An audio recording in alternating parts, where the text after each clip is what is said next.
Okay, so those are, I always like to go in, again, I always like to go in first via email because it's asynchronous, it's less intrusive, and it's effective. But sometimes email, it just doesn't work. Sometimes it's really very, very difficult. And kind of the next place that I'll go and practice that I'll use is cold calling. And I alluded to this earlier, but when you cold call, you have to realize that it is not a one-call game. It is progression, because when you cold call somebody, they're not in a position to be receptive. So if I know who my decision maker is, and I'm going to go cold call them, and there's a high probability of me speaking to them, I have to know going into that call that the first goal of the call is to set a meeting. It's not to try to close them, it's not to pitch them. Before the call, so I don't sound like a bumbling fool, which I'll do if I don't do this, I'm going to write out exactly what I'm going to say. I'm going to have it in front of me. I'm going to write out a voicemail so I don't become a scaredy cat. When the voicemail comes, I don't have to say, or I go on for like 16 sentences and don't even get to voicemail. And I'm also going to even write down potential rebuttals. So if this person tries to shut me down on the call, I know exactly what I'm going to say so that I can position myself to get a meeting with that person. So I'm going to give you an example of a cold call script that I use. Hey John, Scott Bird from Single Platform here. I wanted to touch base to see if you're interested in the mapping widget we can provide for your site. Is this something you've ever considered? Again, I'm getting to a question within the first 3 sentences. I'm engaging this person very quickly so that they just don't turn their brains off and think about getting off the phone as soon as possible. This person says yes, great. I know you're probably in the middle of something right now, and I don't want to bother you, so why don't we schedule a 10-minute call to go over this at a convenient time for you? Do you have your calendar open? So, second part, I acknowledge that I'm interrupting you, so why don't we just schedule a short 10-minute call. It's not going to take a long time to go over this at a convenient time for you. And then I'm telling, I'm not selling. I'm assuming he's going to say yes. Do you have your calendar open? I'm not asking, hey, is that cool? Or, hey, do you have your calendar open? I'm saying, do you have your calendar open? And a lot of times people are saying, yeah, I do. Great. How does Tuesday look? Great. How does Wednesday look? A lot of times these people are so excited to get off the call, they'll set a meeting with you just to avoid confrontation, just to avoid saying no. Does this framework that I outlined make sense to everybody? Cool. So what happens if this person says, you know what, Scott, I actually have never considered, you know what, we're actually good, we're not interested. We're not interested in your product, which is something you'll often get.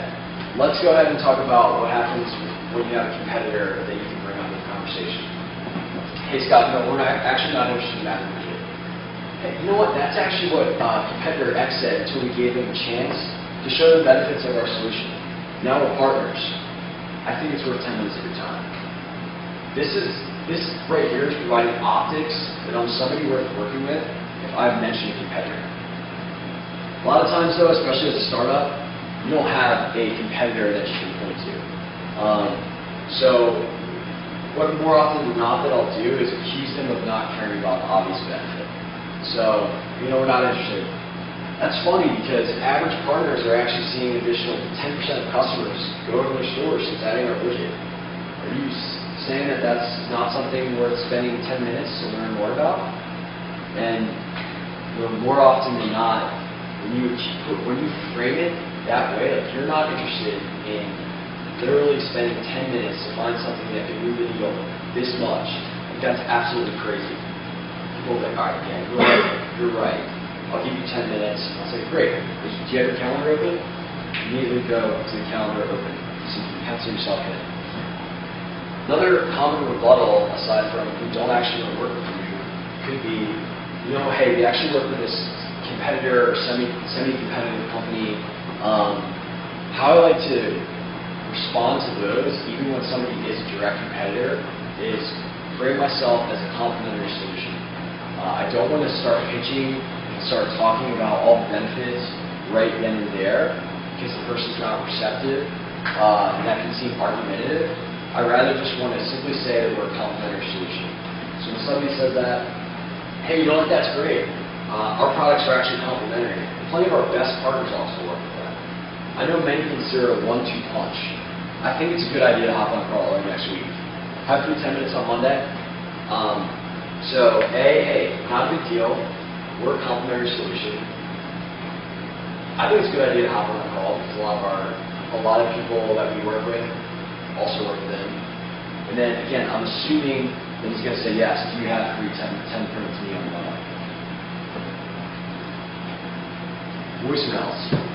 So a lot of times people don't pick up their phone, they get called all day, and I basically always try one call. I'll try to call twice before leaving a voicemail because it's always best to get somebody on the phone than to be a voicemail, or to try to get somebody to elicit a response via voicemail because a lot of people don't check their voicemails.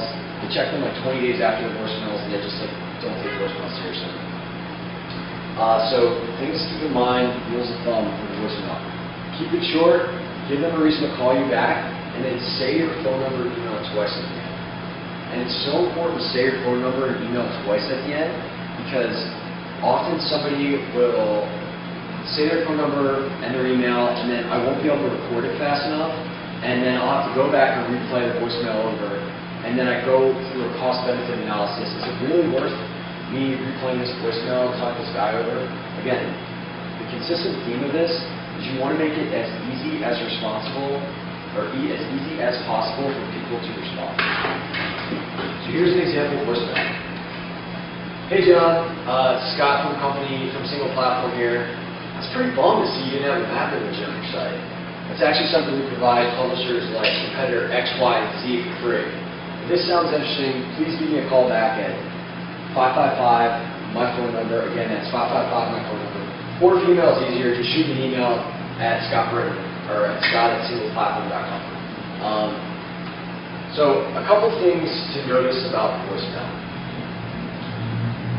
I think the first thing I want to point out is how conversational the tone is, right? People are evaluating whether you're potentially interesting, somebody that they actually want to talk to, in conjunction with, can you provide value? I can't control the product, but I can control my perceived likability. I can control whether, hey, you know what, I seem like an interesting guy that I would get to talk to. So, hey, it's bummed to see you didn't have a map image on your site. That's actually something that we provide for free. I'll mention competitors to, I guess, call for urgency. Then I'll mention my contact information twice. So that's pretty much it in terms of how to get meetings with companies that you don't know. And I want to close this out by simply saying, these are all effective strategies, but again, the most effective thing is to never have to go on cold. Is to never have to approach a company without an introduction.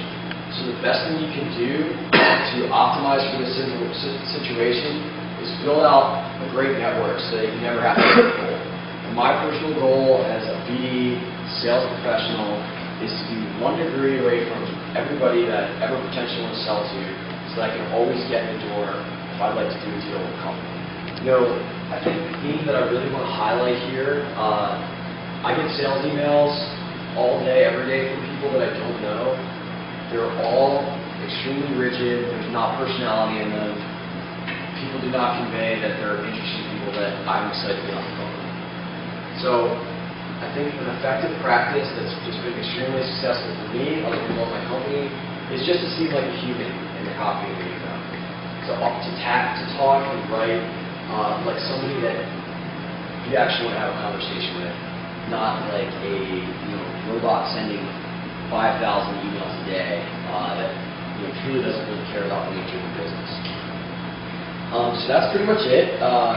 Here's my contact information. I write a lot about business development on my blog, which is called setlifelonglearner.com. And I also teach another Skillshare class. It's called 30+ Life Hacks to save you have more time, money, energy, and wellness. I think it's gotten over like 100 positive reviews. If you guys are into productivity and hacks and stuff, definitely check it out. But really appreciate you guys coming. Thanks so much.